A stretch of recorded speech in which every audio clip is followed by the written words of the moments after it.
Road rage ba kamo? Pero kung tila yan yung madalas na binabalita natin dito, iba yung kwento natin ngayong umaga. Road courtesy o parang road kindness ba nga? Kindness. So, kasi imbis na gitgitan o unahan, pabaitan ng labanan ng dalawang motorcycle riders. Parang tayo lang pala, no? Babaitan.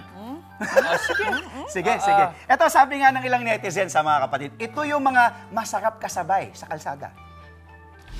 Nakuha sa dashcam ang awkward moment ng dalawang rider na pareho sanang sisingit sa pagitan ng dalawang sasakyan. Pero imbes na mag-unahan, nagkahiyaan pa silang dalawa.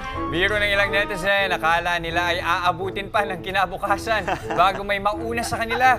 Hirit pa ng iba, baka maging ugat ng away kalsada ang laban ng pabaitan ng dalawang rider. Sumuludo rin daw ang netizens sa uploader ng dashcam dahil kahit daw siya ay naging mapagbigay na sa daan. Kulang na lang daw ay siya na ang paunahin ng dalawang rider. Mga kapatid, Jess De Los Santos po, huwag magpauli sa mga umaaksyong balita at napapanahong issue sa bansa. Para sa mas malawak na balitaan, mag-subscribe at mag-follow sa social media pages ng News 5.